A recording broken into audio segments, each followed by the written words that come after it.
Salam alaikum, Zulfillaoun, bonsoir. Il y a des moments où il faut dire les choses, même si elles semblent aller de soi. Il faut les dire pour mettre les pendules à l'heure, pour faire la lumière sur ce que certains tentent de voiler, de masquer, de mystifier. Ainsi, dans ce malheureux pays qu'est l'Algérie, où le Premier ministre nous annonce que grâce au président Tebboune, l'Algérie s'est distinguée par des réalisations sans précédent depuis l'indépendance, mais il prend bien garde à ne pas nous dire lesquelles, même s'il nous affirme par ailleurs, en nous regardant dans le blanc des yeux, que la bonne gouvernance du même Tebboune a réalisé 6% de croissance entre 2020 et 2021. Un chiffre, nous dit-il, que même des puissances économiques nous envient, des puissances économiques parmi les plus importantes du monde. Il le dit toute honte bue. Depuis un pays du Golfe où il représentait l'Algérie.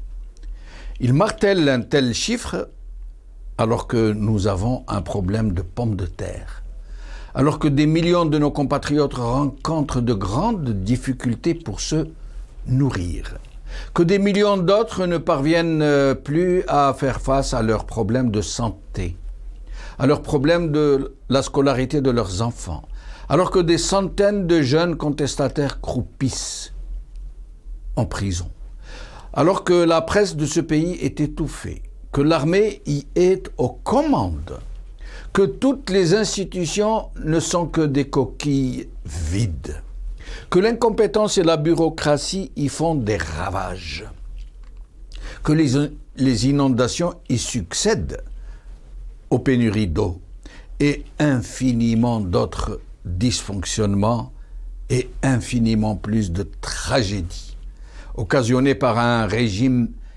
illégitime autant qu'il est incompétent, qui ne brille que par son impéritie et sa pratique d'un mensonge institutionnel désormais.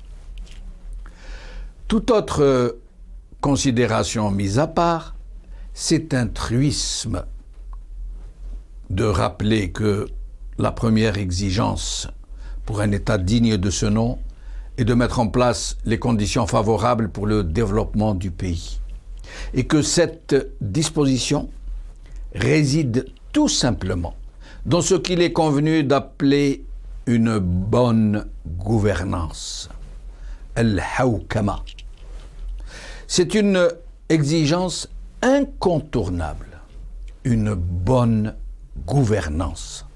Et non pas le mensonge, la démagogie, le déni, la fuite en avant, la répression des voix discordantes, la corruption systémique et systématique. La bonne gouvernance est l'exact contraire de ce qu'est le régime algérien. Elle est l'application, la bonne gouvernance, du critère de compétence à tous les serviteurs de l'État, du plus haut au plus bas de la hiérarchie.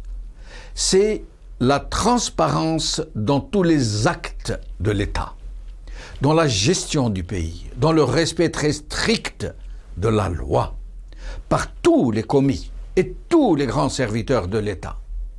C'est la publication de tous les actes publics, hormis ceux relevant du secret d'État, selon, néanmoins, une procédure légale approuvée par les élus du peuple pour éviter tout abus. C'est le contrôle systématique de toutes les institutions, de l'action du gouvernement, de l'armée, de l'administration, de toutes les autorités administratives, de toutes les instances élues. C'est la délimitation des prérogatives et des responsabilités depuis les plus grands serviteurs de l'État jusqu'au plus bas niveau de sa hiérarchie. c'est la clarté dans sa gestion politique, dans le respect de ses institutions, de la séparation des pouvoirs, de la Constitution dans toutes ses dispositions de façon scrupuleuse, du bon fonctionnement des institutions, du contrôle permanent de toutes les fonctions de l'État par les institutions et les services habilités, de la mise en place de dispositifs qui puissent permettre de déceler dans l'immédiat les dysfonctionnements dans le déroulement des actions publiques, de la responsabilisation professionnelle, civile et pénale de tous les commis de l'État, sur tous les actes qui relèvent de leurs prérogatives et de la hiérarchie qui leur est subordonnée. C'est aussi la mise en place, la gestion très fine et la publication de toutes les statistiques nécessaires à la gestion du pays, aux prévisions et à l'exploitation du feedback pour corriger les effets pervers. C'est le recours à l'université et à la recherche dans tous les projets de développement. C'est la structuration rationnelle et rigoureuse de l'administration et son organisation de façon à lui proscrire tout penchant tracassier et bureaucratique. C'est la mise en place de dispositifs de prise de décision à tous les niveaux qui puissent permettre de devancer les événements, de les corriger éventuellement, de s'adapter très vite à tout effet pervers. C'est la présence permanente et qui ne dort jamais d'un gouvernement qui contrôle étroitement la situation du pays, qui en connaît les fragilités, les carences et qui anticipe les événements, qui contrôle tous les leviers pour exploiter de façon judicieuse toutes les ressources du pays, toutes les possibilités économiques avec les pays tiers. C'est un gouvernement qui veille aux grands équilibres sociaux et économiques et dont la vision prospective permet de mobiliser les moyens disponibles pour prévoir dans les moindres détails la vie nationale dans son ensemble, voire même pour se préparer à des situations de force majeure. C'est un gouvernement dont l'activité est tournée essentiellement vers le développement. Ces mêmes principes que je viens d'évoquer sont les mêmes de toutes les institutions, de tous les services de l'État et de toutes les collectivités locales. Je vais vous lire, si vous le permettez, les 12 principes pour une bonne gouvernance tels qu'édictés par le Conseil de l'Europe, à titre d'exemple. Elles sont édifiantes et je me contenterai de ne vous en citer que les titres. Écoutez. 1. Élection conforme au droit. 2. Réactivité. 3. Efficacité et efficience. 4. Ouverture et transparence. 5. État de droit. 6. Comportement éthique. 7. Compétences et capacités. 8. Innovation et ouverture d'esprit face au changement. 9. Durabilité et orientation à long terme. 10. Gestion financière saine. 11.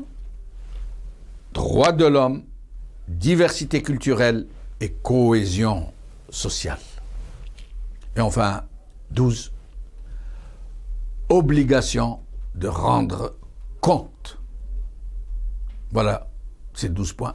Et c'est cela, la bonne gouvernance, et non pas les radotages populistes et les fuites en avant de régimes en débâcle.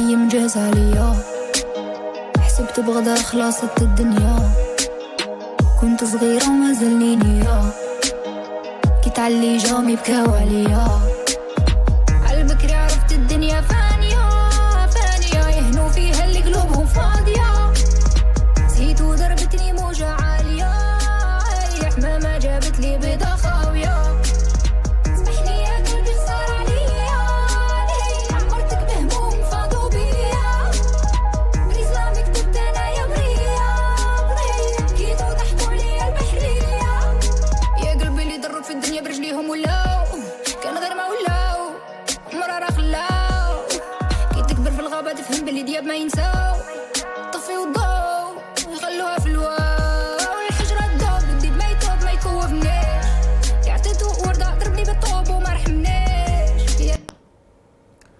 Algérie aux antipodes de la bonne gouvernance.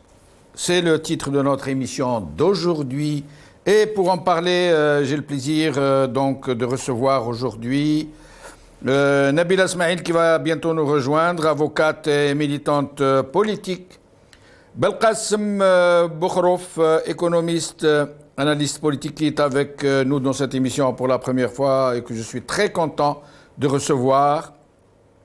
Jamel Ghessoum, président du Rassemblement des Algériens de France. Mohamed Ben Issa, militant politique. Merci à vous quatre d'être avec nous. Je vais commencer par Belkacem Bokhrov, économiste, analyste politique. Merci, c'est Bokhrov, d'être avec nous. Nous l'avons perdu.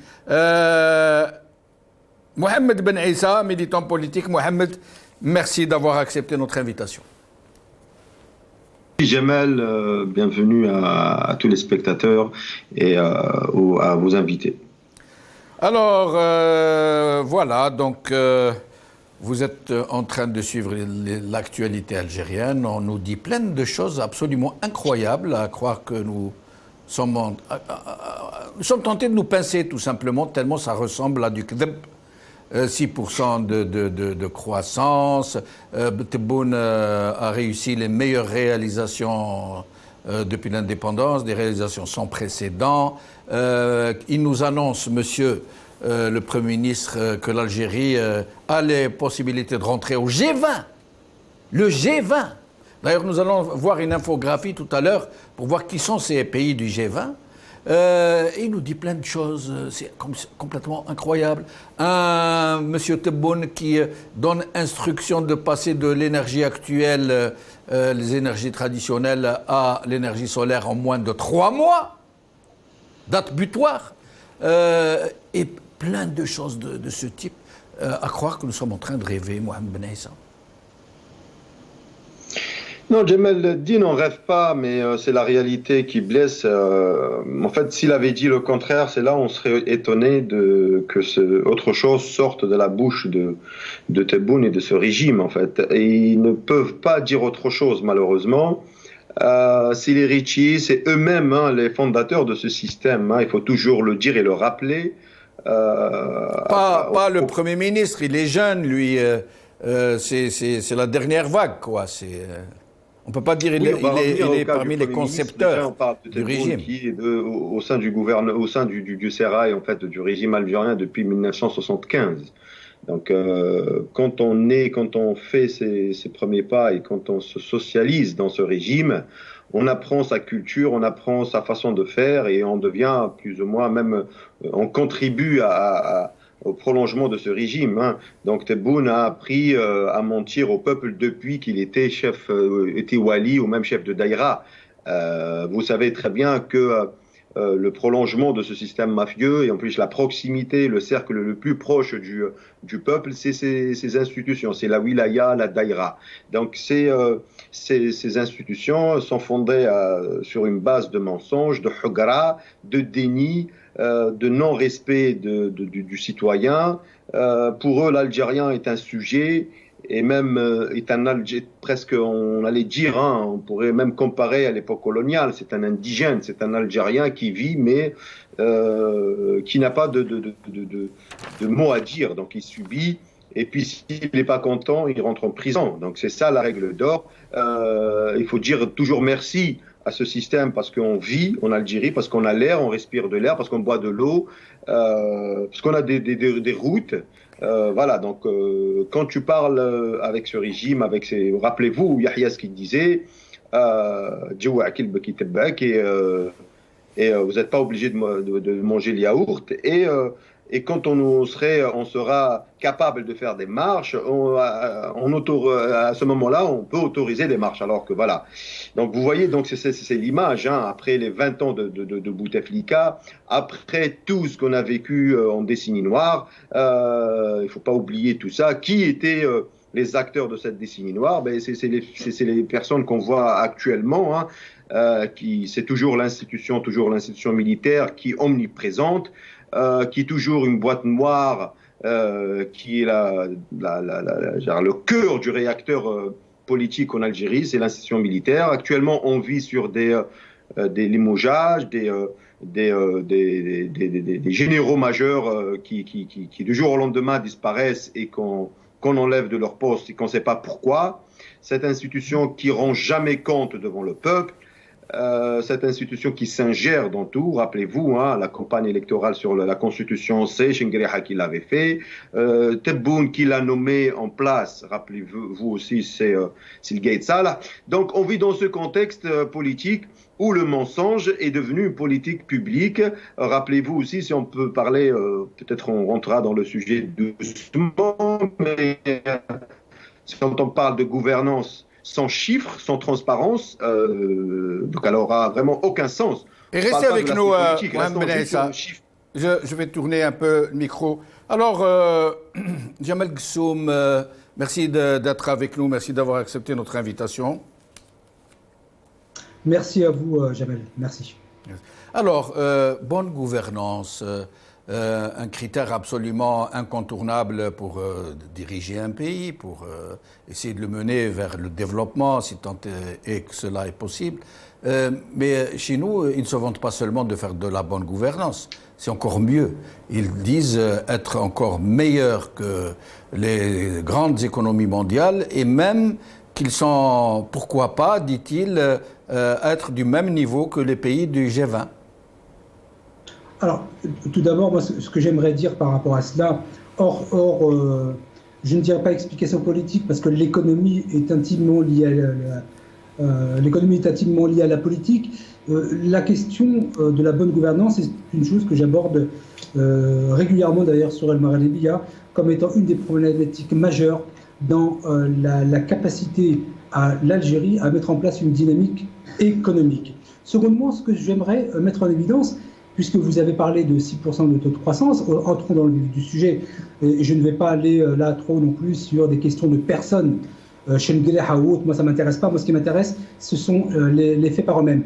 Moi ce que j'aimerais vous dire par rapport à ces 6% de taux de croissance, qu'il ne faudra peut-être pas essentialiser cela sur les 6%, parce que je tiens tout de même à rappeler pour l'ensemble de vos téléspectateurs, c'est que ce taux de prévision, de taux de croissance de 6%, avait été édité en avril dernier par le FMI, le Fonds monétaire international. Donc, ce n'était pas l'Algérie qui avait fait une prévision de 6%. Donc, c'était bien le FMI. Ce serait bien de le dire. Secondement, ce taux de croissance a été ramené à 3,4% pour l'année 2021. Mais effectivement, si l'Algérie, si la PS, et si vous d'ailleurs, vous restez cloisonné sur la question des 6%, je pense que là, la question qui me semble essentielle, c'est que le taux de croissance ne fait pas écho forcément aux capacités financières. C'est une succession de chiffres qui montrent le dynamisme économique et non pas... Alors, vous avez dit, je me permets de vous interrompre, vous avez dit oui. Dynamisme économique. Moi, je vais vous dire, je ne suis pas économiste, mais je vais vous dire, c'est une question de simple bon sens. En fait, c'est quoi ces 6% de croissance ? En fait, en 2020, c'était le Covid et l'économie algérienne s'est complètement paralysée. Il y a autre chose. Il y a les prix du baril qui s'étaient effondrés. En 2021, il y a une reprise, tant soit peu, reprise de l'économie, et il y a une remontée des prix du baril. Ça veut dire qu'il n'y a aucun mérite à imputer à ce gouvernement. Bien plus, alors je poursuis, si dans les autres pays, et je vais vous laisser parler, parce que vous dites une contre-vérité, donc je suis obligé de... Alors, attendez, et si, je vais vous laisser terminer. Mais laissez-moi venir. Je sais que je vais être le seul à être coupé. Laissez-moi venir, je vais vous laisser parler, monsieur Gessoum. Alors, autre chose d'important à signaler, si les pays occidentaux n'ont pas joui d'une telle croissance, vous savez pourquoi? Parce qu'un pays comme la France ou l'Allemagne, c'est parce qu'ils injectaient de l'argent de l'État dans les entreprises défaillantes, dans les entreprises à l'arrêt. Ils payaient les salaires. Et c'est pour ça qu'ils ne peuvent pas faire de croissance. Je vous laisse poursuivre, monsieur Gessoum. D'accord, donc je reprends là où j'en étais. Le taux de croissance ne fait pas écho aux capacités financières d'un pays, mais sur la question du dynamisme économique. Je reprends là où j'étais. Ensuite, si vous me dites que d'autres pays n'ont pas eu, peut-être pas eu le taux de croissance parce que l'État injectait, vous faites une erreur fondamentale, puisque je vais donner quand même quelques chiffres, les chiffres sont importants. Donc pour 2021, l'Algérie a 3,4%, donc de ramener de 6 à 3,4%, et en prévision de 1,9% pour l'année 2022. L'Algérie, c'est le 3e pays dans le Maghreb à avoir un fort taux de pourcentage. Ça n'est pas le premier. Donc là, vous faites une erreur. Le Maroc est à 5,7%. L'Algérie est à 3,4%. La Tunisie à 3%. Et la Mauritanie nous dépasse à 4,1%. Donc le lien entre les deux n'est pas aussi évident. Par contre, là où je peux rejoindre ce que vous avez dit, c'est effectivement sur la question de la bonne ou de la mauvaise gouvernance. Mais il est évident, parce qu'on ne va pas cacher les choses, c'est que la question de la bonne gouvernance dans toutes les strates des institutions algériennes est véritablement problématique. Et c'est un point que j'aime aborder puisque c'est une réalité et que l'on retrouve aussi bien dans le Déchira que dans les grands ministères, parce que nous avons, et je le dis de la manière la plus claire qui soit, nous avons à des postes d'importance en Algérie des gens qui sont incompétents et qui n'ont pas un lien direct avec ce que l'on pourrait appeler la bonne gouvernance. Dans les 12 points que vous avez déclinés sur la question de l'Europe, j'étais d'accord avec les 11, sauf pour un sur la question des droits de l'homme. En tout état de cause, ce que je peux dire, si nous essentialisons sur le comment vous n'êtes pas d'accord avec les droits de l'homme? Je n'ai pas compris. Oui, je n'étais pas d'accord parce que la France elle-même commence, et d'autres pays européens commencent à ne plus reconnaître la CEDH, donc le Conseil européen des droits de l'homme. Donc sur le 1 point sur 12, je pense que vous avez fait une erreur. Sur les autres, je suis d'accord. Ce n'est pas moi qui ai fait erreur, ce sont des points que j'ai pris, sur le site du Conseil de l'Europe. Mais monsieur, vous n'allez pas me couper à chaque fois. Non, mais je vous coupe parce que vous dites... je vous dis que ces points, je les ai pris dans le site du Conseil de l'Europe. Moi, je vous dis que je suis d'accord sur les 12 points, sauf un sur la question des droits de l'homme, puisqu'il est question en France de ne plus tenir compte du Conseil européen des droits de l'homme. Alors, autre chose, monsieur Gessoum. Est-ce que vous voulez que je vous interrompe plus, que je vous laisse le micro, que vous pouvez plus... Est-ce que vous ne savez pas que dans des émissions comme ça, qui sont que vous n'allez pas couper. Non, mais oui, parce qu'il n'avait pas dit autant de contre-vérités que vous. Mais je vous rends la parole. Je vous rends la parole et vous... Absolue. J'ai mon opinion. Oui, mais vous ne pouvez pas me demander de ne pas vous interrompre. Je dis des contre-vérités, comme si vous, monsieur Benchenouf, vous aviez la vérité absolue. Si Mohamed, nous sommes en train d'animer une émission qui est suivie par des millions de gens qui jugent sur pièce, et je suis en train de vous apporter la contradiction et je vous laisse. Mais laissez-moi parler, monsieur Gessoum, c'est pas possible. Vous ne pouvez pas détenir la vérité absolue. Mais je ne détiens pas. La démocratie commence déjà par là. Monsieur Gessoum, pour qu'on mette les règles maintenant, qu'on ne va pas faire perdre le temps aux gens qui nous suivent. Laissez-moi parler, s'il vous plaît. Je peux le dire par avance. Laissez-moi parler. Alors, je peux vous interrompre, c'est mon travail. Et après, je vous rends, écoutez bien, après, je vous rends la parole et vous pouvez dire ce que vous voulez. C'est une émission en direct. D'accord? Oui. Alors, quand je veux vous interrompre, je vous interromps, monsieur Gessoum. Mais vous allez le faire qu'avec moi. Non, je ne le fais pas qu'avec vous. Bon, d'accord. Alors, est-ce que nous avons les autres invités, s'il vous plaît? Ah, enfin, Monsieur Boukrouf Belkacem, merci d'avoir répondu à notre invitation. Merci Jamel, merci pour tous ceux qui nous entendent. Merci. Alors, avant de vous donner la parole, nous allons écouter Monsieur le Premier ministre Ben Abdelrahman. Écoutons-le. السابقة وبالتالي فهذه المصادقة سوف تحررنا لنعمل أكثر ونحن نعاهد أنفسنا أمام الله سبحانه وتعالى وأمام الشعب الجزائري أننا لن نكل ولن ندخر أي جهد حتى تبلغ الجزائر أسمى المراتب إن شاء الله ولما لا مستويات نمو دول مجموعة العشرين. قد يقول البعض بأن هذا سراب ولكنه ليس سراب، فبدأت تظهر المعالم وللجزائر كل المقومات بداية من المورد البشري، هذا الكادر البشري الذي سوف يصنع الفارق، وكذلك الموارد الطبيعية التي سوف نستغلها، وكل الروافد الاقتصاد الوطني من فلاحة ومناجم وصيد بحري وصناعة كلها وسياحة خاصة سوف نستعملها من أجل بلوغ هذه المراتب المتقدمة. Belkacem Boukrouf, avant d'en arriver à la bonne gouvernance, à ce que vient de nous dire M. Ben Abdelrahman, que l'Algérie était du niveau du G20, hein, et même suggéré qu'elle pouvait y entrer, l'Himalaya, a-t-il dit, pourquoi pas. D'abord, j'aimerais que, parce que M. Gessoum qui vient de passer nous dit que le chiffre de 6% de croissance avancé par M. le Premier ministre était tout à fait, j'allais dire, réaliste, que c'est le résultat d'une, je ne me rappelle plus de ces termes, mais d'une réelle évolution économique, et que le chiffre a été donné par des institutions dont je ne me rappelle plus, FMI je crois. Qu'est-ce que vous pourriez nous dire d'abord, vous, l'économiste, l'universitaire, sur cette histoire de 6% de croissance?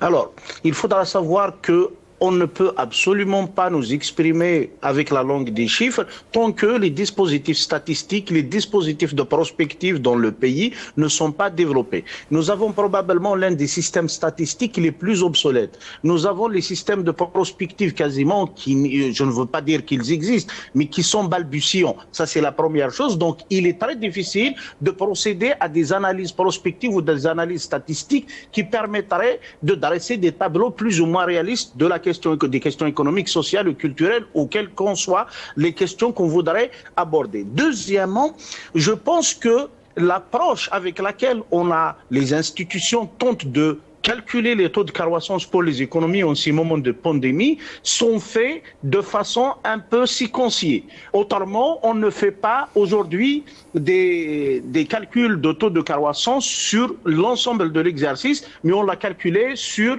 le dernier semestre.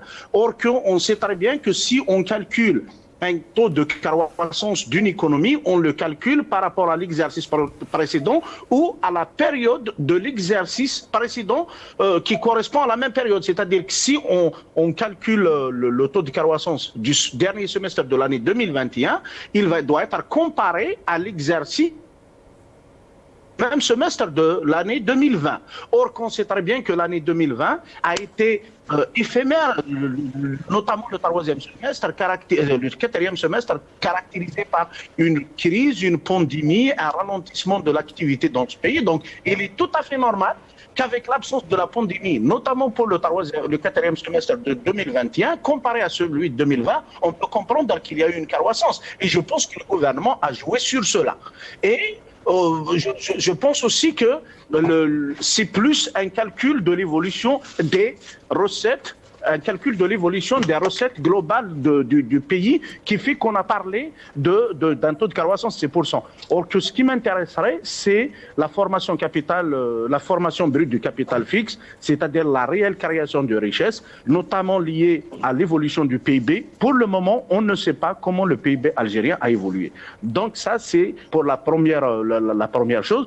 Deuxièmement, je considère franchement qu'en l'état actuel des choses, en l'état actuel des dispositifs statistiques dans le pays, il est très difficile de prétendre dire que nous avons que nous avons atteint un taux de croissance de 6%. Mais j'ose espérer que c'est vrai. Mais il dit que les puissances occidentales, les puissances économiques occidentales n'ont pas pu réaliser un tel chiffre. Et il oublie de nous dire que, effectivement, parce que ces puissances occidentales dont il nous parle, qui ont vécu les mêmes circonstances de ralentissement dû à la Covid, mais que ces mêmes puissances ne pouvaient pas faire de croissance parce qu'elles étaient au chevet de l'économie. Elles ont injecté de l'argent public dans les entreprises, dans les salaires, dans le soutien économique du marché. Il était normal qu'ils ne puissent pas faire de croissance, contrairement à l'Algérie qui n'a rien injecté du tout, ni dans les entreprises, ni dans les salaires, ni dans le soutien du marché. Ça, c'est la première chose. Et deuxièmement, je pense que notre domaine économique a été sauvé par le cours évolutif suffisamment positif des prix du pétrole. Sinon, on n'aurait pas atteint ce niveau de croissance s'il a été atteint réellement. Et encore, je pense que les économies qui ont été le plus affectées par la pandémie sont des économies effectivement très dynamiques et ce sont des économies globales. C'est-à-dire qu'elles participent essentiellement dans les deux compartiments du commerce international, aussi bien à l'import qu'à l'export. Or que nous pouvons dire que nous sommes un pays mono-exportateur, monoproducteur et mono-exportateur et nous sommes multi-importateurs. Donc je pense que ça serait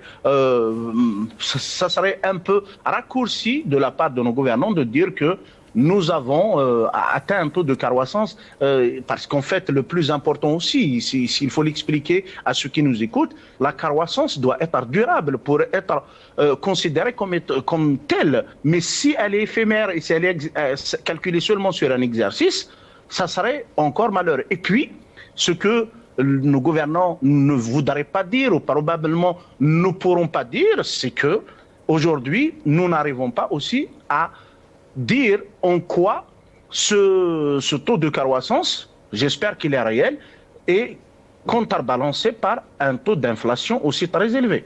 Le taux de croissance. Est-ce que je peux dire, moi, qui ne connais rien en économie, que ce taux de croissance est juste conjoncturel et qui n'est lié à aucun dynamisme économique? Oui, on peut le dire. On peut le dire dans la mesure où, en tout cas, on continue à booster notre économie à partir du cours du pétrole et du marché des hydrocarbures. Or que ce n'est pas durable. On en a vécu l'expérience 3 ou 4 fois. J'espère qu'on ne va pas retomber dans les mêmes travers. Le plus important aujourd'hui est effectivement d'aller chercher de nouvelles pistes qui permettraient de consolider ce taux de croissance. C'est bien. Quand on a un taux de croissance assez élevé, c'est bien. Mais ça doit être injecté dans la sphère productive. Ça doit être dans la sphère de la production de la valeur réellement marchande et de la valeur réellement sociale. Il ne faut pas que ça aille vers la dépense publique, souvent destinée à des institutions budgétivores et qui n'ont absolument aucun retour sur investissement. Et restez avec nous, Belkacem Boukhrouf. Vous voyez, Jamal Ghissoum, que j'interromps tous mes invités et qu'il trouve ça tout à fait normal. Mais bon, nous allons passer au deuxième point. Je vais vous donner la parole, Jamal Ghissoum. Alors, Mohamed Ben Issa, monsieur, il nous dit le G20. Nous avons la capacité et le niveau économique des pays du G20, du groupe des 20. J'aimerais qu'on nous montre d'abord l'infographie des pays du G20 pour qu'on sache... j'aimerais qu'on les montre dans le même temps que la parole sera donnée à Mohamed Ben Issa, pour qu'on sache qui sont ces pays du G20 dont Monsieur le Premier ministre nous dit que l'Algérie a le même niveau. Non, l'infographie, pas la soundbite. Alors Mohamed Ben Issa, sur ça, le G20. Ah, on ne vous entend pas. Allô? Allez-y, on vous entend. Oui, donc je disais que c'est un pur mensonge politique, comme on a l'habitude d'entendre. Rappelez-vous que Tebboune, il a dit à plusieurs fois, même à 3 reprises, dans des interviews diffusées à l'international, que tout le monde a suivi, que l'agriculture algérienne nous rapporte 25 milliards de dollars. Est-ce que vous vous rappelez de ce gros mensonge avancé par Tebboune à plusieurs reprises. Donc, je redis ce qu'a dit l'économiste intervenant de l'Algérie, que on pourra jamais parler d'une croissance ou même de chiffres réels sans de statistiques. Donc, quand on parle que l'Algérie peut entrer dans le G10, c'est une absurdité incroyable. Donc, personne, un gamin ne peut pas croire à ce genre d'absurdité.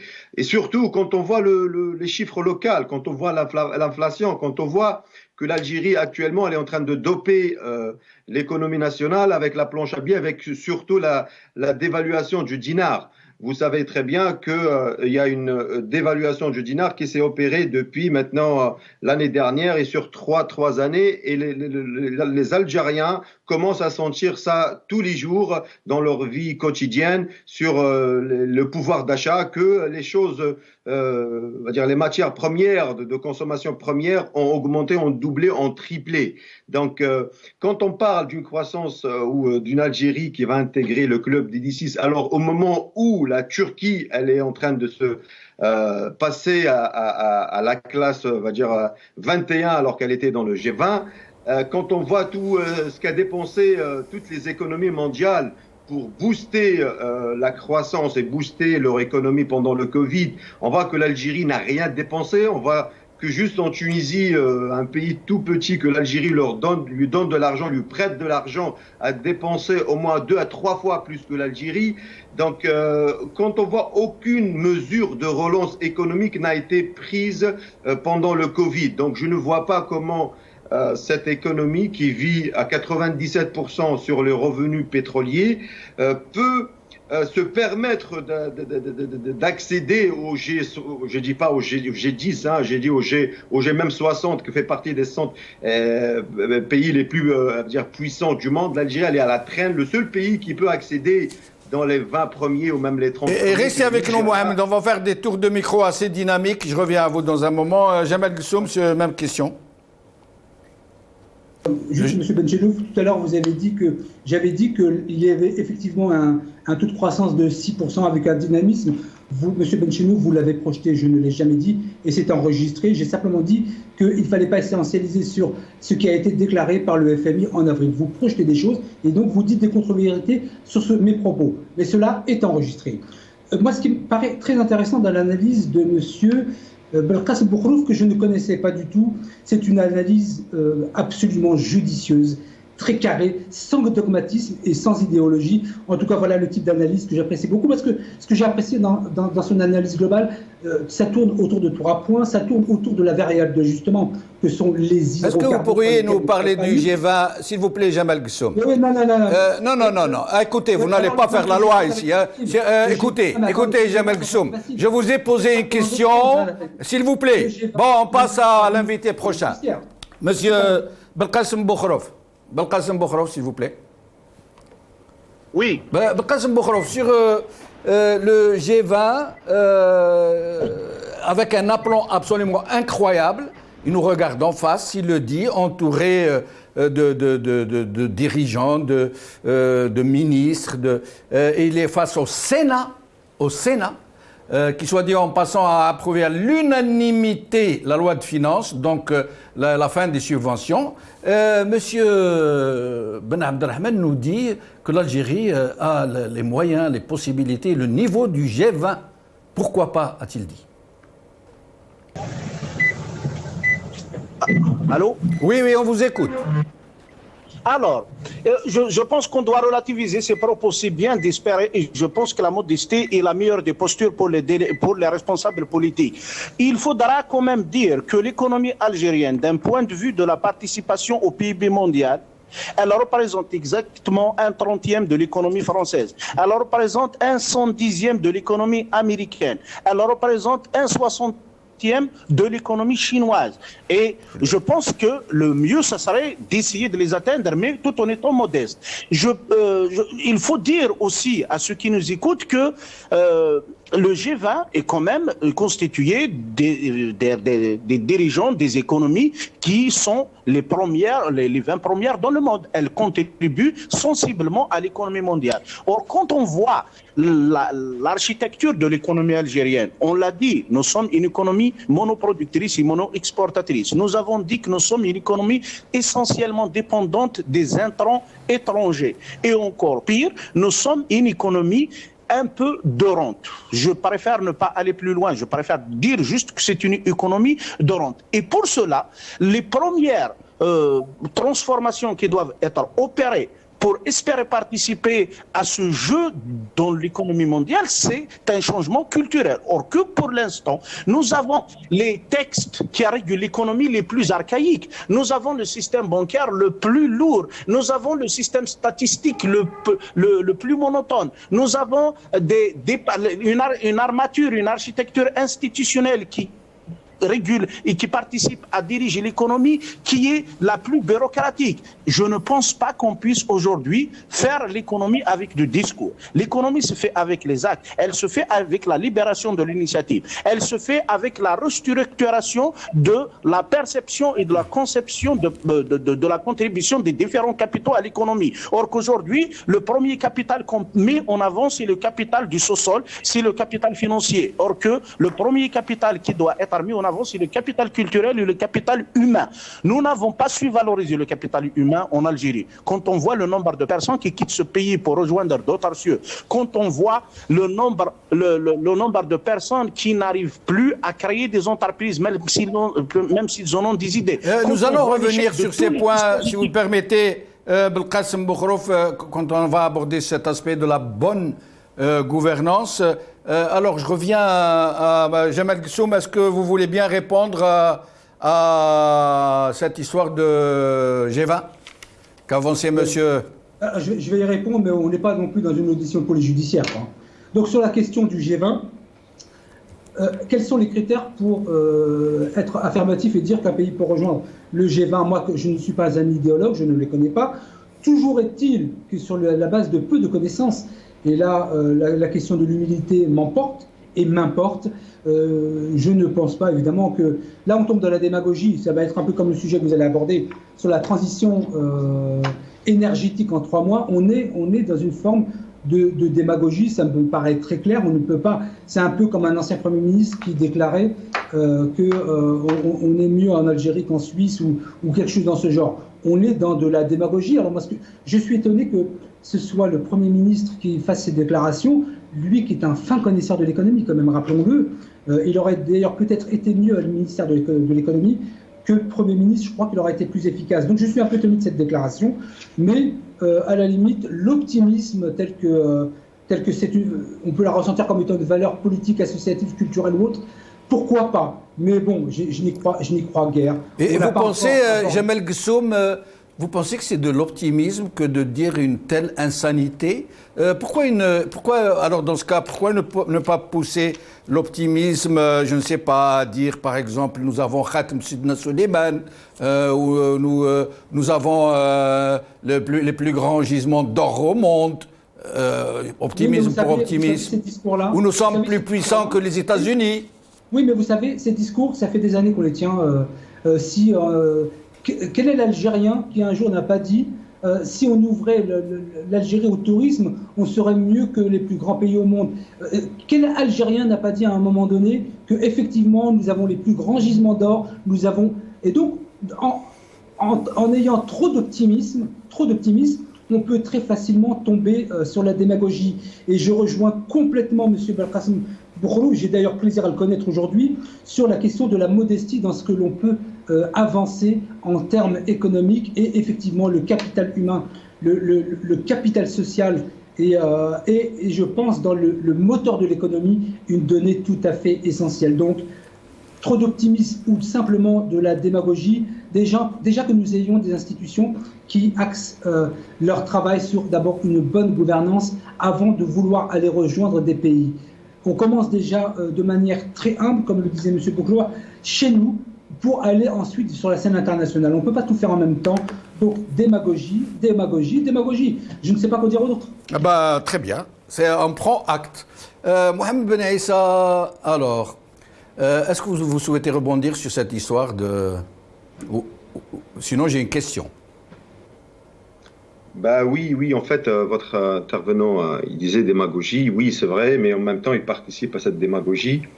Tout à l'heure, en disant qu'il fallait pas citer des noms, et je pense qu'il me visait mes propos, entre autres, qu'il fallait pas citer des noms, ou il s'arrête pas sur les noms. Quand on parle de ce mensonge, il faut citer les responsables, en fait. On peut pas passer à côté et dire qu'il y a une démagogie ou qu'il y a un crime, mais on cite pas le criminel, on cite pas les gens qui sont à l'origine. Donc, il faut qu'à un certain moment, par modestie, et même par franchise et par honnêteté à ce peuple-là, qu'il faut pointer, on pointe la situation catastrophique, le mensonge politique, la décadence sur tous les niveaux, mais il faut nommer aussi les responsables de cette situation. Alors, la question que je voulais vous poser, la bonne gouvernance, le Hawkama, qui est quasiment rentré maintenant dans les mœurs politiques, tout le monde sait ce que c'est, on ne peut pas aller vers le développement sans bonne gouvernance. Et dans la bonne gouvernance, il y a un point très important, un point nodal, qui est l'état de droit, qui est la démocratie, les libertés publiques, qui est le respect des institutions, qui est la séparation des pouvoirs. Alors, comment ces gens-là peuvent-ils prétendre être dans la bonne gouvernance alors qu'ils n'en respectent aucun critère? Mais alors, je dis bien, aucun. Cher Jamel, tout à l'heure, tu as cité 10 critères ou 10 points 12. Qui font partie de la bonne gouvernance. Moi, je dirais que la bonne gouvernance, on peut la résumer par rapport à ta question en deux choses très simples. C'est le processus de la prise de décision politique et après, c'est le processus de l'application, de la mise en œuvre des décisions politiques. Donc, si on a deux processus qui sont cohérents et qui sont transparents, je pense qu'on pourrait se permettre de dire qu'on est dans un processus de bonne gouvernance. Alors qu'en Algérie, là, vous venez de mettre la photo de Chingriha au moment où je parle. Donc, en Algérie, qui décide en Algérie concrètement? Les Algériens ont posé cette question depuis le début du Hirak. Ils ont posé les choses claires et nettes. Ils ont dit un État civil et non militaire. Pourquoi ils ont dit ça? Et parce qu'en Algérie, on n'a pas d'institution. On sait que Tebboune ou toutes ces ministres que vous présentez à la télé aussi, c'est pas eux qui décident. On sait qu'en Algérie, la décision politique, l'arbitrage politique, l'orientation politique et même économique n'est pas dans les mains de ces messieurs pour la simple raison. Donc on a tous vécu, c'est tout récent, comment des décisions importantes, le choix d'un président, la désignation, l'élection d'un président, comment ça s'est fait récemment en 2019 en Algérie.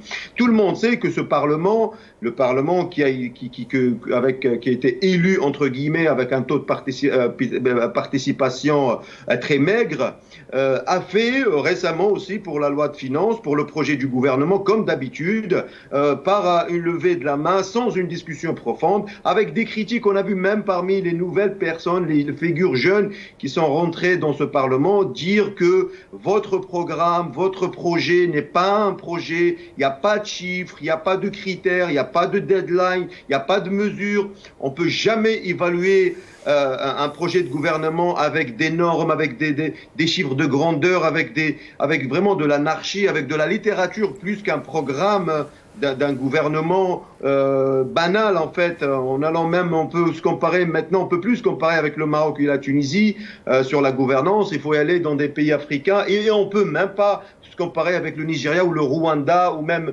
l'Éthiopie ou même d'autres pays. Donc c'est dans ce contexte, on ne parle pas de la liberté. Tu as parlé, Jamel Din, de l'état de droit, mais bien sûr le fondement principal d'un état de droit, c'est la liberté. Et donc sans liberté, il n'y aura pas d'état de droit, il n'y aura pas de liberté de l'individu, ni liberté d'association, ni liberté d'entreprendre. Il n'y aura pas de liberté des institutions comme la justice. Un investisseur étranger, quand il veut venir en Algérie, la première chose qu'il va voir, qu'il va aller scruter, il va aller sur Google, il va aller checker sur la notation de l'Algérie, il va voir quelle est la situation des institutions, quel est le contexte du business en Algérie. L'Algérie est un pays classé dans la queue des pays en termes de critères et d'environnement de business et de l'économie. Pourquoi? Parce qu'il n'y a pas de justice indépendante. Et restez avec nous. Il n'y a pas de liberté, Jamal Din, il n'y a pas d'institution qui fonctionne. Du jour au lendemain, on met un cadre de loi, on le remplace, on le change avec une autre personne. Maître Nabila Smaïl vient de nous rejoindre. Nabila Smaïl, avocate et militante politique. Nabila Smaïl, merci d'être avec nous. Bonsoir tout le monde, merci à vous de m'avoir invité et bonsoir à nos auditeurs. Merci. Et je suis contente de participer avec vous après une longue absence quand même. Pas autant que moi, maître. Merci.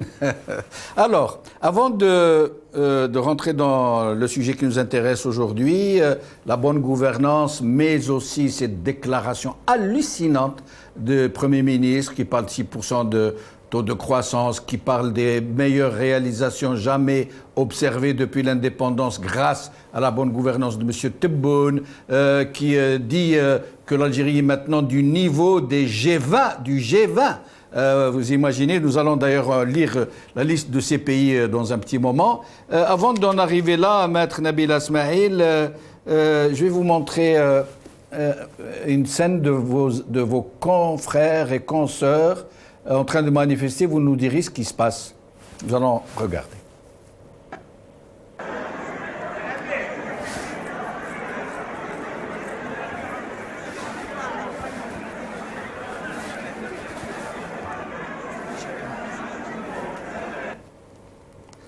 Maître Nabil Asmaï, qu'est-ce qui se passe? Il paraît que c'est une histoire de fiscalité qui est contestée par les avocats qui ne veulent pas être assimilés aux autres commerçants, j'allais dire. Écoutez, c'est la première fois dans l'histoire de la fiscalité où on passe de 12% de fiscalité à 35%. Sur le chiffre d'affaires, parce que dans tous les pays du monde, on fixe la fiscalité sur un taux ou sur un pourcentage des bénéfices. Après avoir enlevé les charges, là, ils nous ont imposé 35% du chiffre d'affaires, comme si on nous a assimilés à des commerçants ou à des entreprises commerciales. Or, nous ne sommes pas des commerçants, nous sommes des prestataires, nous sommes des avocats, et cette augmentation qui était réfléchie, qui est illégitime, illégale et insensée, n'a pas été faite sur une base de données réelles. Elle a été faite, chacun peut donner l'interprétation qu'il veut.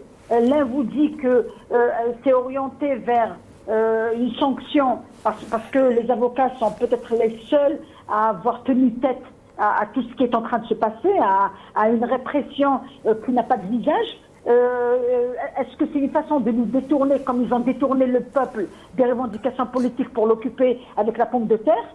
Donc nous, c'est la lecture que nous faisons et nous avons raison de la faire parce que c'est tombé au moment où la répression, on n'arrive pas de dénoncer la répression, on n'arrive pas de dénoncer les exactions, on n'arrive pas de dénoncer l'instrumentalisation de la justice.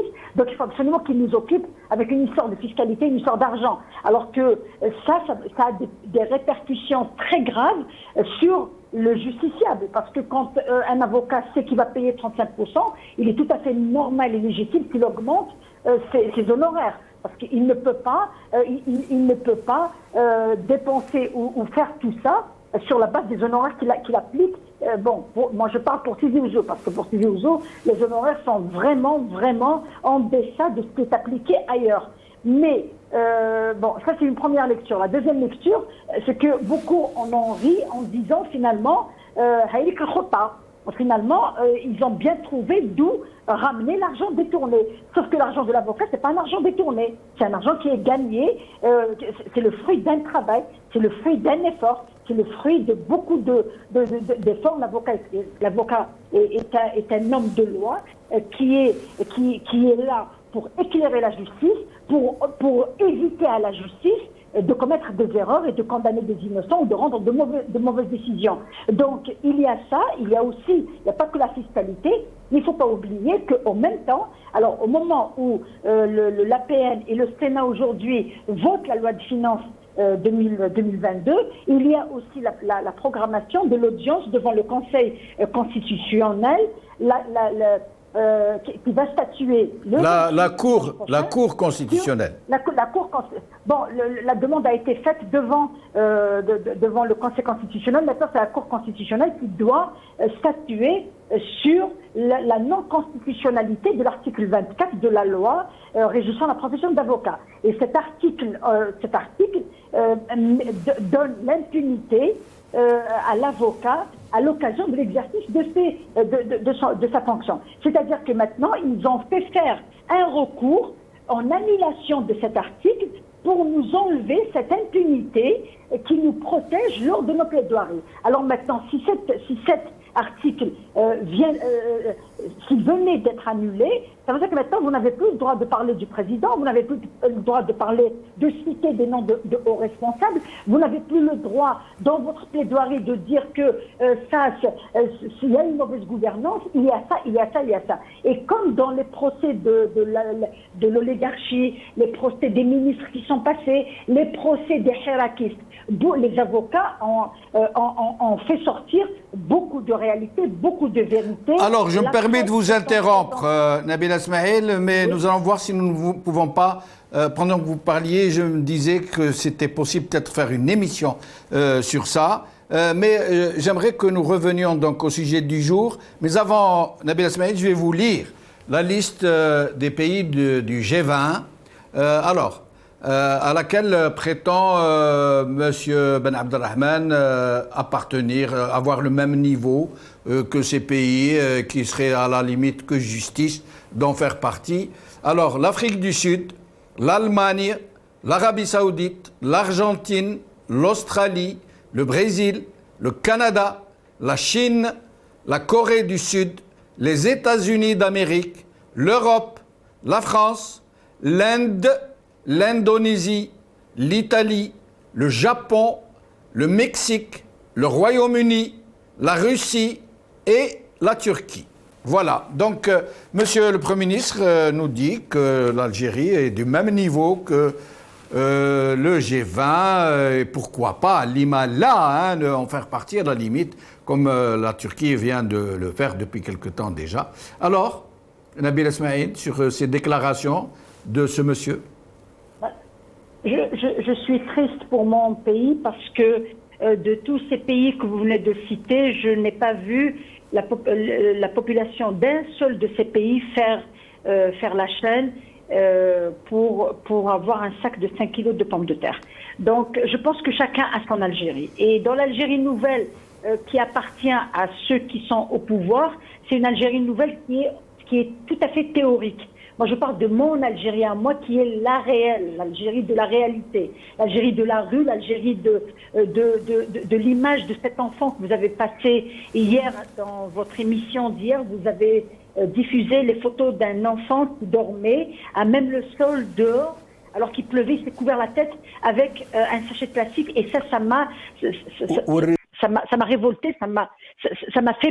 Dans la mesure où c'est ça l'Algérie, la véritable Algérie dans laquelle ils nous ont mis, c'est l'Algérie où vous rentrez dans le marché, dans n'importe quel marché de fruits et légumes, un père de famille il rentre, il ressort le panier vide.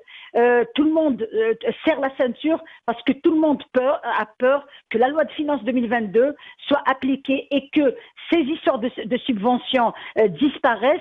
Et je trouve que c'est anormal d'annoncer de voter la disparition de ces subventions directes et d'annoncer que l'argent va arriver directement aux nécessiteux sans avoir au préalable les mécanismes pour définir qui sont les nécessiteux. Est-ce qu'il y a eu un travail de commission? Est-ce qu'il y a eu un travail à l'échelle locale? Est-ce qu'il y a eu un recensement? Vous savez, ils sont dans la folie, ils sont dans la phobie. Ils sont dans ça divague parce que quand on compare l'Algérie, que quand il fait chaud, c'est les incendies, quand il pleut, c'est les inondations, et quand entre les deux, c'est les prix de fruits et légumes, c'est la menace. Moi, les peuples de ces pays-là, je ne les ai pas vus faire la chaîne pour acheter de l'huile. Je ne les ai pas vus s'inscrire à 4 heures du matin pour avoir 2 sachets de lait. Donc, qu'on arrête. C'est un système de gouvernance qui a toujours bâti sa façon de faire sur le mensonge, sur des chiffres erronés.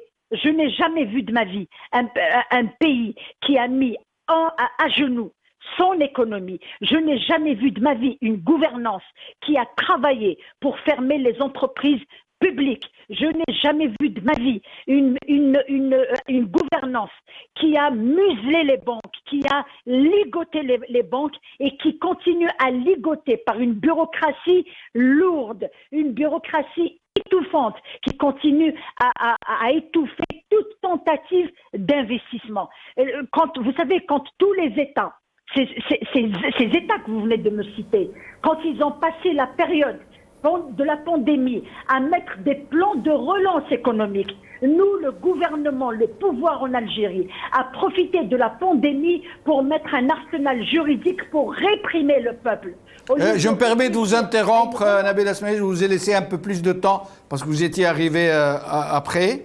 Maintenant, nous allons faire un tour de micro, ça va être probablement le dernier, mais je vais vous laisser vous exprimer suffisamment, les uns et les autres, sur la bonne gouvernance. Est-ce que, Belkacem Bokhrov, est-ce que nous pouvons nous targuer en Algérie d'avoir un temps, soit peu, ne soyons pas trop exigeants, de bonne gouvernance, ou est-ce que, comme le dit le titre de cette émission, nous sommes aux antipodes de la bonne gouvernance? Belkacem Bokhrov. C'est dommage. Alors, Jamal Gsoum, même question, j'espère que nous allons pouvoir retrouver Belkacem Bokhrov. Jamal Gsoum. C'est que la bonne gouvernance, c'est tout d'abord un état d'esprit de gestion mesurée. C'est cela la bonne gouvernance, et que cela ne se décrète pas du jour au lendemain.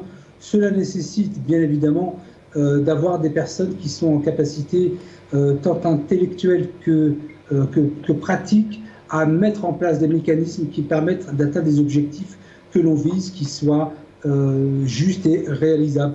Pour moi, c'est cela la bonne gouvernance. Nous en sommes bien évidemment très très loin, mais je garde un optimisme là aussi mesuré en me disant qu'un jour, Inch'Allah, on y arrivera. Si je vous demandais de classer l'Algérie dans un des deux systèmes, sachant que généralement les systèmes politiques sont de deux genres, il n'y en a pas 36. Il y a des méritocraties et il y a des médiocraties. Et dans la médiocratie, on peut mettre tout, la mafiocratie, l'oligarchie militaire, la junte, la dictature. Alors, vous classeriez l'Algérie dans la méritocratie ou dans la médiocratie? Enfin, pas l'Algérie, le régime.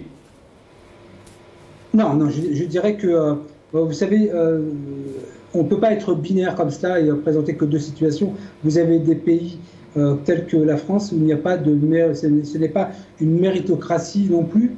Donc, on ne peut pas classer l'Algérie en étant binaire. Il existe plusieurs. Il faut élargir le spectre. On peut la classer d'une autre manière, mais me dire que c'est la méritocratie ou autre, non. Il y a d'autres options possibles. La France n'est pas une méritocratie. J'y vis depuis 54 ans.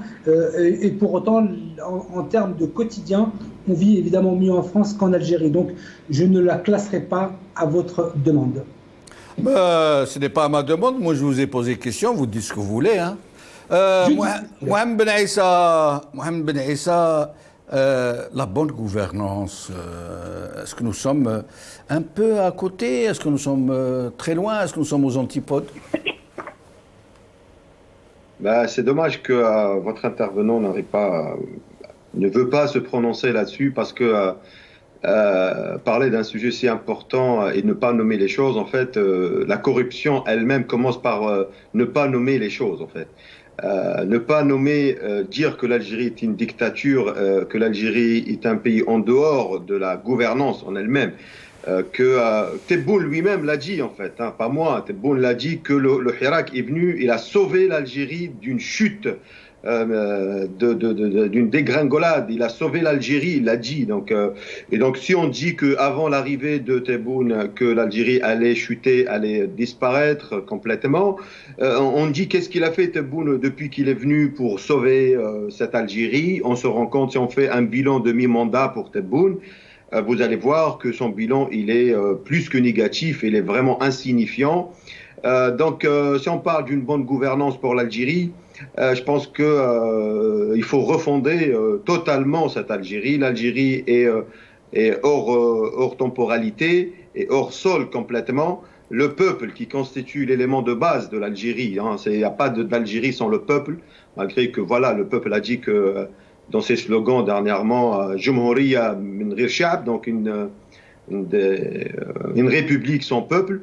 Donc si on revient à cette base que le peuple refuse depuis maintenant plus de 2 ans, dans ces sorties dans les rues, dans ce début de révolution, on va dire, ou dans ce Hirak, refuse cette caste politique, a demandé qu'on refonde l'Algérie, qu'on fait une rupture radicale avec ce système pour rebâtir l'Algérie sur une bonne base, pour trouver un consensus politique, pour aller de l'avant, pour éradiquer la maladie qui ronge l'Algérie de l'intérieur, qui est la corruption, et que la corruption à la base est une corruption politique. C'est pour ça que je me suis permis d'interpeller votre invité pour ne pas nommer le mal et les responsables du malheur, des crimes en fait. Quand on parle des milliers de Harraga qui meurent dans la Méditerranée, c'est des crimes. Quand on parle de la non-assistance pendant le feu, pendant les inondations,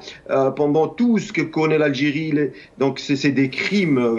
Moi je les nomme comme des crimes. Donc quand on parle de ça, et on nomme pas les responsables, on pointe pas au doigt, avec le doigt les responsables de tout ça et qu'on dit qu'il faut que ça cesse. Quand on tient le bâton par le milieu ou quand on reconnaît tout ce qui se passe actuellement, des élections refusées, une répression sans précédent, que n'importe qui maintenant peut tomber sous l'article 87 bis, peut devenir du jour au lendemain terroriste, c'est grave encore.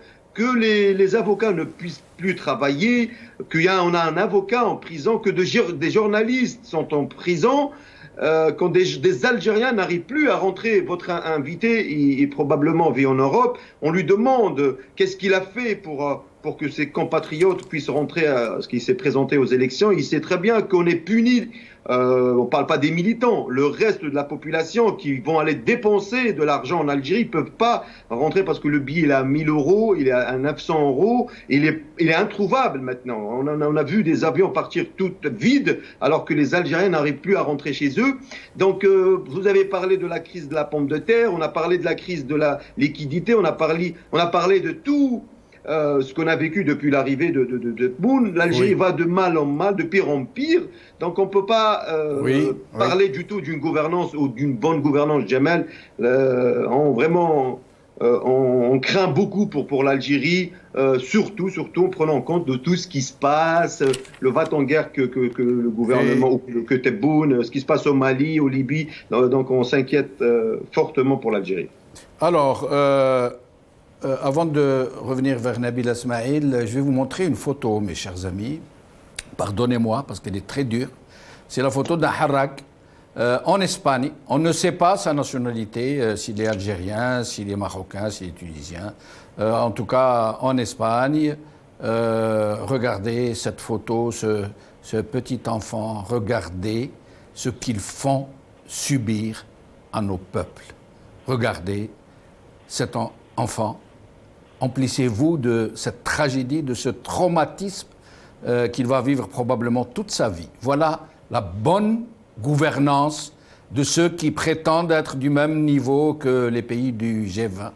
Voilà où son peuple va. Et encore, avec toute la surveillance, ce sont des centaines maintenant de Harraga algériennes qui prennent la mer chaque semaine quasiment. Regardez la bonne gouvernance telle qu'elle est réellement. Il n'y a pas plus fort que cette image pour exprimer cette bonne gouvernance dont on nous rebat les oreilles. Nabila Smaïl, sur la bonne gouvernance, sur cette fuite en avant de ce régime dont on ne sait plus s'il est dans le déni, s'il est dans l'hallucination, on ne comprend même pas ce qui le pousse à de telles outrances. À votre avis, est-ce que nous sommes près de la bonne gouvernance, très loin, aux antipodes? On peut pas mettre ce pouvoir en face ou sous un titre pareil, bonne gouvernance. On se doit d'être très sérieux quand on parle de ça, parce que la bonne gouvernance vient de la légitimité. Or, tout le pouvoir depuis l'indépendance a connu ce déficit en légitimité. Quand on n'est pas légitime, il est tout à fait normal de vivre dans le déni de la bonne gouvernance. Ils ne peuvent pas gouverner à la norme ou au SMIG, au minimum requis. Ils ne peuvent pas, parce qu'ils savent au fond d'eux qu'ils sont rejetés par le peuple. Ils savent qu'ils n'ont pas de légitimité. Ils savent qu'ils sont au service d'un régime et pas d'un peuple ou d'une nation ou d'un pays. Ils savent qu'ils sont le fruit d'une alternance au pouvoir interne. Ils savent que le pouvoir se fait d'une façon clanique et que le déficit de légitimité qui a donné naissance au cri du peuple du 22 février 2019, tout ce qui est venu après est une succession d'échecs, parce qu'un pouvoir qui se sait illégitime pourrait, rien que pour sauver le pays, pourrait tendre la main, essayer de prendre des mesures d'apaisement en arrêtant la répression, en ouvrant le champ de dialogue, en libérant les détenus, en ouvrant l'espace d'expression. Ça, c'est un pouvoir qui voudrait sauver l'Algérie. Or, la répression, la fermeture du champ médiatique, l'interdiction de toute action politique, l'interdiction de toute réflexion autre que celle qui est prévue dans l'agenda, l'entêtement à aller vers des élections qui sont rejetées et qui ne constitueront jamais une solution à la crise politique. Tout cet entêtement est une preuve que ceux qui sont au pouvoir visent à sauver des têtes et un régime ou un clan, mais jamais l'Algérie. Parce que l'Algérie est portée par le peuple.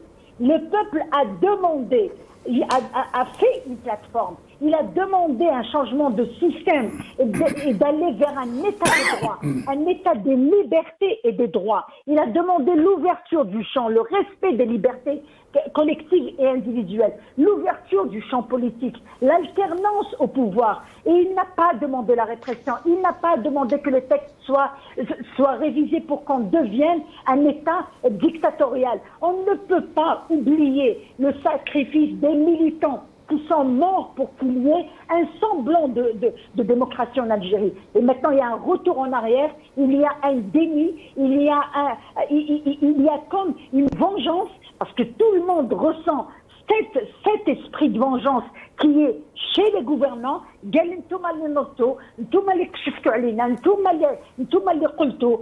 On est ça, on n'est pas ça, et on a détourné et on a volé, donc vous allez venir. Et restez une catégorie en prison. Et restez avec nous. Or, Nabila Smaïl, je me permets de vous interrompre. Alors, dernier tour de micro. Malheureusement, le temps, on va même dépasser un peu. Vous allez avoir chacun 2 minutes pour nous parler des élections qui semblent très mal se passer, très très mal, avant même de commencer. Et vous aurez chacun 2 minutes, mais nous allons voir cette image dans la localité de Talb al-Arbiya Ouedsou. Des citoyens qui sont allés protester, qui sont allés contester, dénoncer une fraude qui était quasiment à ciel ouvert. Et voilà comment ils ont été traités. Regardons.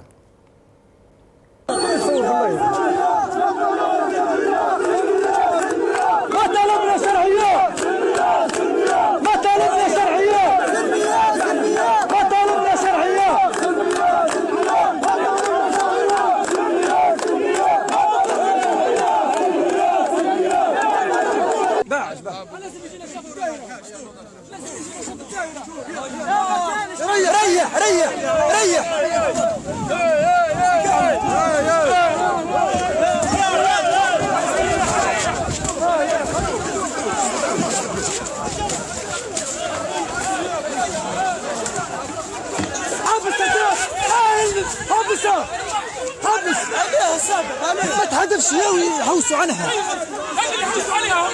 طيش من ايدك. هذه اللي حوسوا عليها. هذه اللي حوسوا عليها.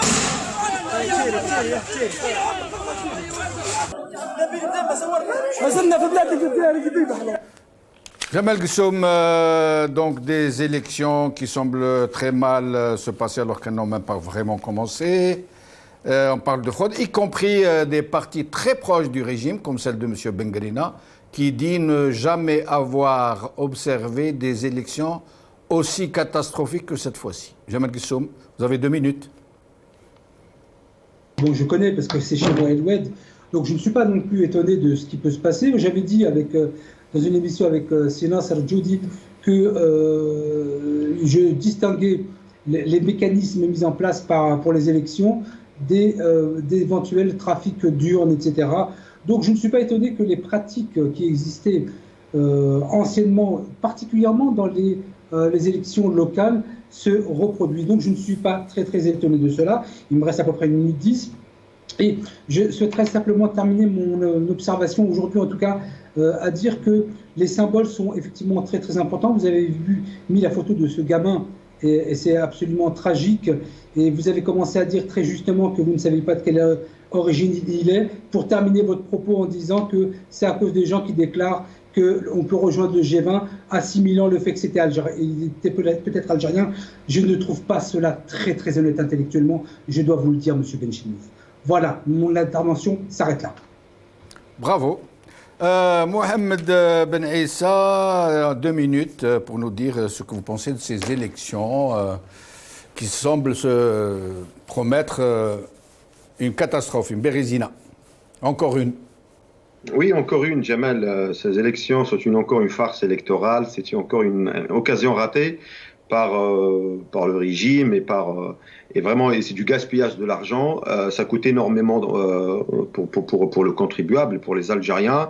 N'auront aucun effet sur la vie quotidienne des Algériens. Pourquoi? Pour la simple raison que le maire ne décide en rien, que le conseil communal en Algérie n'a pas de prérogatives, que tout est dans la main d'un pouvoir centralisé et déconcentré en la personne du wali et du chef de daïra. Donc la mairie, le maire en général, ces communes vont gérer un tout petit peu de prérogatives sur les déchets, sur voilà quelques tâches comme la propreté et un petit peu les logements, d'une manière très réduite, mais aucun rôle comme on voit un petit peu ailleurs dans le monde où il y a une vraie décentralisation, une vraie autonomie sur même l'emploi, sur l'économie, sur beaucoup de choses. Donc on voit très bien, vous avez parlé des partis politiques, je trouve que moi j'ai suivi un petit peu certains rassemblements. Je trouve ça malheureux aussi que ces partis politiques, ils ont été chassés des rues, entre autres, se vantent de participer à une démarche démocratique alors que actuellement aucun média est ouvert à l'opposition. On voit actuellement une répression sans précédent. Je ne vois pas comment on peut être dans un processus démocratique de la base, parler d'une démocratie locale sans liberté, sans indépendance de la justice. C'est vraiment encore désolant de voir comme il a dit, voilà, notre cher carnaval fi Dachra. Donc ça n'a aucun sens pour le peuple algérien. Merci Mohamed Ben Issa. Nabila Smaïl, vous avez le mot de la fin, vraiment en moins de 2 minutes, pour nous dire votre sentiment sur ces élections. Quand on a décidé de s'engager pour sauver le système, on n'a plus le droit de se plaindre des pratiques de ce même système. Donc que chacun assume ses responsabilités. Moi, je m'inscris entièrement dans la contribution faite par camarade Jamel Zinnati, que je salue à travers votre chaîne, à travers votre programme. Et je dirais que chacun doit assumer ses responsabilités devant l'histoire. On ne peut pas participer à une élection d'un pouvoir qui est décrié par le peuple. On ne peut pas prétendre participer pour sauver une région ou sauver un pays des dangers de l'extérieur quand il s'agit d'une élection locale. Il y a un agenda qui est rejeté par le peuple, il y a une décision qui est prise en ignorant les revendications du peuple. Il faut assumer sa participation, il faut assumer le diktat du pouvoir et il faut assumer sa décision. Donc les images que je viens de voir et tout ce que je lis à travers la presse de ces partis qui ont accepté de participer, y compris le mien, y compris le parti auquel j'appartiens. Le FFS, rappelons-le. On n'a pas le droit de critiquer ou de s'attaquer à l'ANI quand on connaît cet organisme et qu'on a accepté de rentrer pour tendre la main à un pouvoir qui ne veut pas lâcher du lest et qui ne veut pas reconnaître la volonté populaire, d'autant plus que le premier magistrat et que le premier responsable a dit le taux de participation ne m'intéresse pas. Donc, que chacun assume sa responsabilité historique, que chacun assume ses choix, que chacun assume. Nous sommes en pleine révolution, nous nous inscrivons dans les revendications populaires et je salue et je rends un vibrant hommage à notre camarade Jamal Zinati qui a fait une contribution, qui a tout résumé et qui était une lettre et un cri du cœur sur lequel tout le monde devrait méditer. Et merci. Merci Nabila Ismail, merci Belkacem Bokhrouf, merci Jamal Gessoum, merci Mohamed Ben Issa, merci à Jamal Zinati en effet que nous saluons tous pour son courage, pour avoir, j'allais dire, rendu l'honneur à tous ces intellectuels qui sont tellement absents à un moment où nous avons tellement besoin de leur présence. Merci à vous, chers amis, d'avoir suivi cette émission. Qala khair, salama.